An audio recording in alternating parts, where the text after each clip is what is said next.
12월 30일 수요일입니다.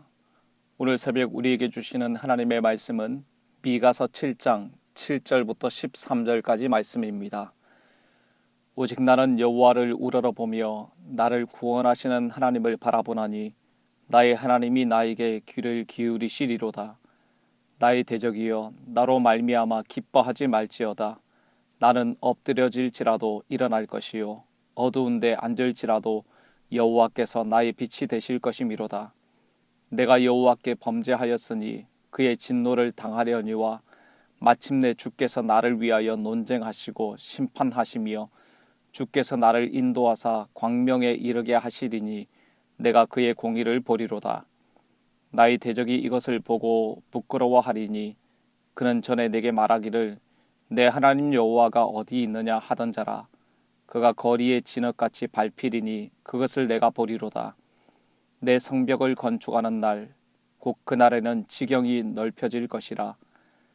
그날에는 아수르에서 애굽 성읍들에까지, 애굽에서 강까지, 이 바다에서 저 바다까지, 이 산에서 저 산까지의 사람들이 내게로 돌아올 것이나 그 땅은 그 주민의 행위의 열매로 말미암아 황폐하리로다. 아멘. 미가 선지자는 7장 1절에서 재앙이라고 선포하며 한탄하였습니다. 하나님의 심판을 받을 수밖에 없는 상황에 탄식할 수밖에 없었던 것입니다. 여기까지만 보면 인생이 절망스럽고 고통으로 끝나는 것처럼 보입니다. 그러나 미가 선지자는 오늘 본문에서 이스라엘의 미래가 어둡지만 절망적인 것은 아니라고 말합니다. 왜 그렇습니까? 구원의 하나님께서 이스라엘에게 귀 기울이시고 엎드려져도 다시 일으키실 것이기 때문입니다. 먼저 7절 말씀을 보십시오. 오직 나는 여호와를 우러러보며 나를 구원하시는 하나님을 바라보나니 나의 하나님이 나에게 귀를 기울이시리로다. 아멘. 미가 선지자는 오직 나는 이라고 말하면서 분위기를 반전시키고 있습니다. 바로 심판에서 구원으로 전환시키는 것이죠. 전환이 일어나게 되는 배경이 무엇입니까? 미가 선지자의 확신이 아니라 하나님의 은혜로 구원이 임하게 되는 것입니다. 그래서 더 큰 질서로 섭리하시고 통치하시는 하나님을 바라보는 것이죠. 이런 결단이 우리에게도 있기를 바랍니다. 오직 나는 여호와 하나님을 바라보나이다. 하나님을 바라보는 성도는 은혜 베푸시고 구원하시는 하나님께 시선을 고정하는 그 성도는 어떤 상황에도 담대할 수 있는 것입니다. 그래서 미가 선지자처럼 대적들을 향해서 이렇게 외칠 수 있는 것이죠. 8절 9절 말씀을 함께 읽어보겠습니다. 나의 대적이여 나로 말미암아 기뻐하지 말지어다. 나는 엎드려질지라도 일어날 것이요 어두운 데 앉을지라도 여호와께서 나의 빛이 되실 것이미로다. 내가 여호와께 범죄하였으니 그의 진노를 당하려니와 마침내 주께서 나를 위하여 논쟁하시고 심판하시며 주께서 나를 인도하사 광명에 이르게 하시리니 내가 그의 공의를 보리로다. 아멘. 그래 나는 연약한 인간이기 때문에 넘어져. 그러나 나는 일어날 거야. 난 유한한 인간이기 때문에 어둠의 유혹에 이끌려 비틀거릴 수도 있지만 심판과 진노를 당하지만 그러나 나는 결국 빛을 볼 거야. 이렇게 믿음으로 외칠 수 있는 것입니다. 내 의지와 결단이 아닙니다. 9절에서 무엇이라고 말씀했습니까? 주께서 나를 인도하사 광명에 이르게 하신다고 말씀하셨습니다. 주님께서 마침내 하나님의 백성들을 희망과 회복으로 인도하신다는 것입니다. 우리를 위해서 논쟁하시고 악한 자들을 심판하시며 광명으로 인도하사 하나님의 공의로우심을 보게 하실 것이라고 말씀하십니다. 사랑하는 성도 여러분, 이 말씀을 통해서 우리에게 무엇을 말씀하십니까? 현실에 좌절하지 말고 구원하시는 하나님을 바라보라고 말씀하십니다. 때때로 우리에게 좌절이 찾아오고 어렵고 힘든 일들이 우리를 절망하게 할지도 모릅니다. 감당하기 힘들고 무섭고 두려운 일들이 우리를 넘어뜨릴지도 모릅니다. 그러나 믿음의 사람은 위를 바라봅니다. 하나님께 시선을 고정시킵니다. 현상이 아니라 땅이 아니라 세상이 아니라 하나님을 바라보는 것입니다. 그래서 좌절이 찾아오고 절망하게 만드는 일들이 눈앞에 있어도 실망하지 않는 것입니다. 우리의 부르짖음을 들으시고 엎드려진 우리를 일으키시며 어두운 데 있는 우리를 빛 가운데로 하나님께서 인도해 주실 것입니다. 마침내 희망과 회복으로 우리의 삶을 인도하시는 하나님을 바라보십시오.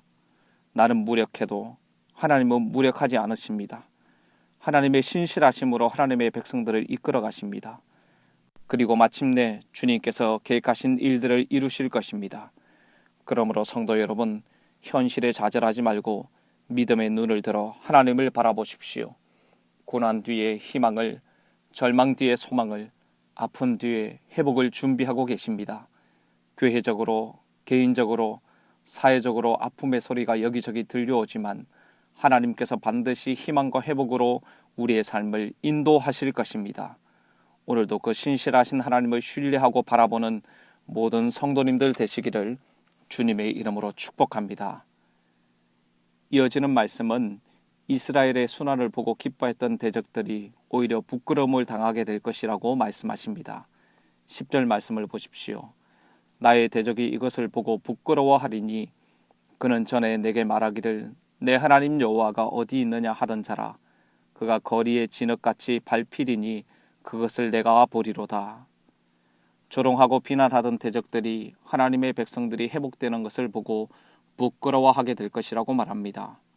너희 하나님이 어디 있느냐고 조롱하던 대적들은 거리에 진흙같이 밟히는 것을 보게 될 것이라고 말씀하십니다. 실제로 아수르 왕 사네립의 장수인 랍사게는 하나님을 경멸하고 이스라엘의 히스기야 왕을 중상모략했습니다. 열왕기하 18장과 이사야서 36장을 보면 히스기야 시대에 사네립이 대군을 이끌고 예루살렘 문턱까지 왔을 때 랍사게가 이렇게 말합니다. 히스기야 왕이 이스라엘을 구원할 수 없고 히스기야 왕이 하나님이 구원하신다고 말하지만 이스라엘을 구원할 수 있는 신은 그 어디에도 없다고 했습니다. 그런데 이제는 상황이 역전되었습니다. 하나님을 조롱하던 대적들이 거리에 진흙같이 밟히게 될 것입니다. 그리고 예루살렘은 회복될 것입니다. 다시 예루살렘 성벽을 건축하는 날이 올 것입니다. 또한 아수르의 침공으로 흩어졌던 이스라엘 백성들이 하나님의 회복하심으로 다시 예루살렘으로 돌아오게 될 것이라고 말씀합니다. 아수르와 애굽에서 서쪽의 지중해에서 동쪽의 페르시아만까지 남쪽의 시내산에서 북쪽의 레바논까지 흩어졌던 백성들이 다 돌아와서 회복을 맛보게 될 것입니다. 그러나 이스라엘 백성들이 떠나온 땅은 13절 말씀처럼 그 땅 백성들의 죄악으로 말미암아 황폐해질 것이라고 말씀하십니다. 성도 여러분, 오늘 본문을 잘 보시면 예루살렘이 회복되고 지경이 넓혀지지만 이스라엘 백성들이 떠나온 땅은 황폐하게 된다고 말씀하십니다.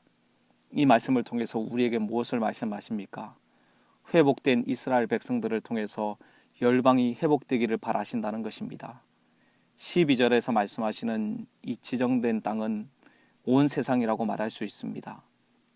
그러니까 하나님께서 부르신 교회와 성도들을 통해서 열방이 주께로 돌아오기를 바라신다는 것입니다.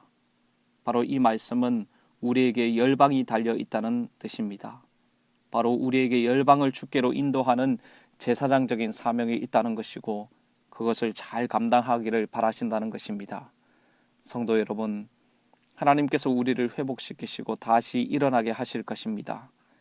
다시 회복된 우리를 통해 열방이 복을 받고 열방이 주께 돌아오게 될 것입니다. 오늘 우리를 통해 일하시기를 원하시는 주님의 계획과 뜻을 생각하며 나 혼자 복받고 은혜를 누리는 삶이 아니라 많은 영혼들이 그 복을 누리고 그 은혜를 체험하는 일에 귀하게 쓰임받는 성도님들의 삶이 되어야 할 것입니다.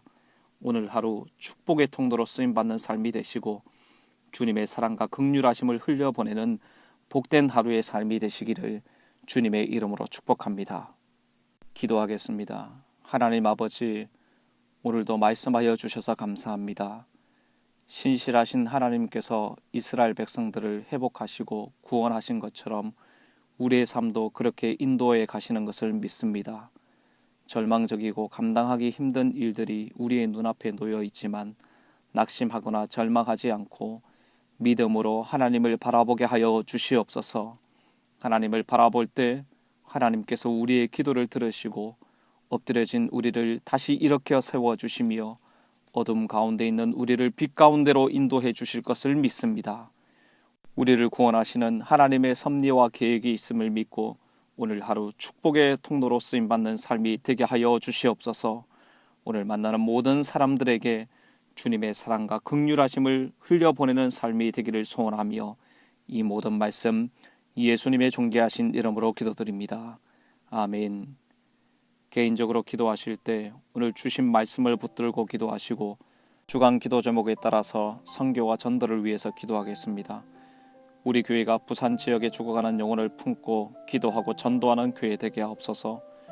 우리 교회가 파송하고 후원하는 모든 선교사님들과 세계 선교를 위해서 기도해 주시기를 바랍니다. 특별히 오늘 저녁에 있을 선교 기도회를 위해 기도하실 때 말씀 증거하시는 정종민 선교사님을 위해서 기도해 주시고 많은 성도님들이 영상으로 참여하여 함께 기도하는 시간 되도록 기도해 주시기를 바랍니다. 합심 기도 제목과 코로나19 공동 기도문을 붙들고 기도하시고 개인적인 기도 제목으로 기도하도록 하겠습니다. 함께 기도하겠습니다.